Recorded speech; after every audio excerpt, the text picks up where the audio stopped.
ಮಹಿಳಾ ಅಧಿಕಾರಿ ಮನೆಯಲ್ಲಿ ಸೀಕ್ರೆಟ್ ಕ್ಯಾಮೆರಾ ಪ್ರಕರಣಕ್ಕೆ ಸಂಬಂಧಪಟ್ಟಂತೆ ಸರ್ಕಾರಿ ಅಧಿಕಾರಿಯಿಂದಲೇ ಸೀಕ್ರೆಟ್ ಕ್ಯಾಮೆರಾ ಸ್ಕೆಚ್ ನಡೆದಿತ್ತು. ಹೌದು, ಮಹಿಳಾ ಅಧಿಕಾರಿ ಮನೆಯಲ್ಲಿ ಒಂದು ಸೀಕ್ರೆಟ್ ಕ್ಯಾಮೆರಾ ಪ್ರಕರಣ. ಈ ಒಂದು ಪ್ರಕರಣಕ್ಕೆ ಸಂಬಂಧಪಟ್ಟಂತೆ ಒಂದು ಅಪ್ಡೇಟ್ ಇದು. ಸರ್ಕಾರಿ ಅಧಿಕಾರಿಯಿಂದಲೇ ಸೀಕ್ರೆಟ್ ಕ್ಯಾಮೆರಾಗೆ ಸ್ಕೆಚ್ ಅನ್ನು ಹಾಕಲಾಗಿತ್ತು. ವೃತ್ತಿ ವೈಷಮ್ಯಕ್ಕೆ ಮಹಿಳಾ ಅಧಿಕಾರಿಯ ತೇಜೋವಧೆಗೆ ಈ ಒಂದು ಕೃತ್ಯವನ್ನ ನಡೆಸಿದ್ರು.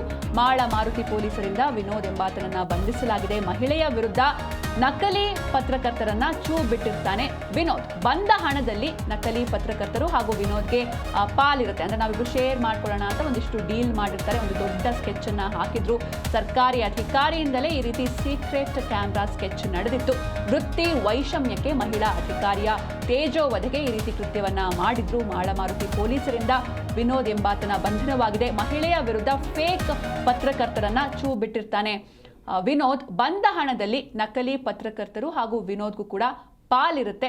ಹೀಗಾಗಿ ಈ ರೀತಿ ಒಂದು ಡೀಲನ್ನು ಮಾಡ್ಕೊಂಡಿದ್ರು. ಮಹಿಳಾ ಅಧಿಕಾರಿಯ ಖಾಸಗಿ ದೃಶ್ಯಗಳನ್ನು ಕಲೆಕ್ಟ್ ಮಾಡೋದಕ್ಕೆ ಈ ಐನಾತಿ ಐಡಿಯಾವನ್ನ ಮಾಡಿದ್ದಾರೆ. ಮನೆಯ ಬಲ್ಬ್ ಹೋಲ್ಡರ್ನಲ್ಲಿ ನೀವು ಕೂಡ ನೋಡ್ತಾ ಇದ್ದೀರಾ, ಬಲ್ಬ್ ಹೋಲ್ಡರ್.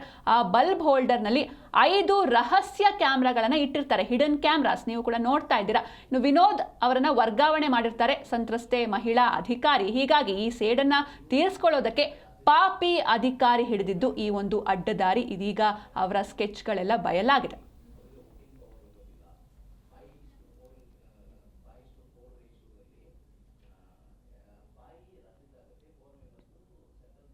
ಎಸ್, ಈ ಬಗ್ಗೆ ಹೆಚ್ಚಿನ ಮಾಹಿತಿಯನ್ನು ನೀಡ್ತಾರೆ ನಮ್ಮ ಪ್ರತಿನಿಧಿ ಶ್ರೀಧರ್.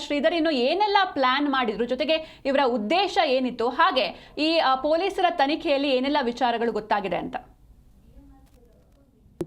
ಏನಂತಂದ್ರೆ ಕಳೆದ 2 ದಿನಗಳಿಂದ ಏನೋ ಬೆಳಗಾವಿಯಲ್ಲಿ ಈಗಾಗಲೇ ಪ್ರದಾನ ಮಾಡ್ತಿರ್ತಕ್ಕಂಥದ್ದು ಏನೋ ಈ ಲೇಡಿ ಒಂದು ಅಧಿಕಾರಿಯ ಮನೆಯಲ್ಲಿ ಏನಂತಂದ್ರೆ ಬೆಡ್ರೂಮ್ ನಲ್ಲಿ ಏನಂತಂದ್ರೆ ಒಂದು ಸ್ಟಿಂಗ್ ಆಪರೇಷನ್ ಮಾಡಲು ಒಂದು ಬಲ್ಬ್ ಹೋಲ್ಡರ್ ನಲ್ಲಿ ಏನಂತಂದ್ರೆ ಒಂದು 8 ರಹಸ್ಯ ಕ್ಯಾಮ್ರಾನ ಇಟ್ಟಿರ್ತಾರೆ. ಆ ಕ್ಯಾಮ್ರಾ ಜೊತೆಗೆ ಏನು ಅವಳ ಒಂದು ಅನೈತಿಕ ಚಟುವಟಿಕೆಯನ್ನ ಒಂದು ಆ ಸ್ಟಿಂಗ್ ಅನ್ನ ಮಾಡಿಕೊಂಡು ಆಕೆಗೆ ಒಂದು 50 ಲಕ್ಷ ಹಣಕ್ಕೆ ಏನಂತಂದ್ರೆ ಒಂದು ನಕಲಿ 3 ಜನ ಪತ್ರಕರ್ತರಿಂದ ಬೇಡಿಕೆ ಇಟ್ಟಿರ್ತಕ್ಕಂಥದ್ದು.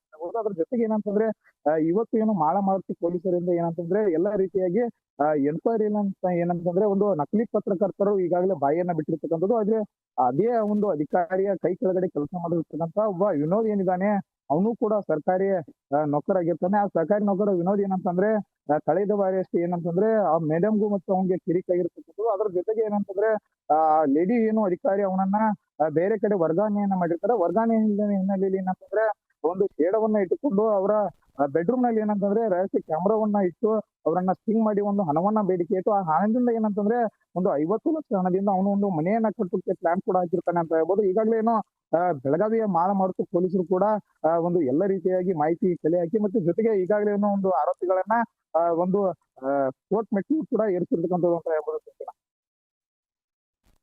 ಡೀಟೇಲ್ಸ್ಗಾಗಿ ಥ್ಯಾಂಕ್ ಯು ಶ್ರೀಧರ್, ನಿಮ್ಮೆಲ್ಲ ಡೀಟೇಲ್ಸ್ಗಾಗಿ.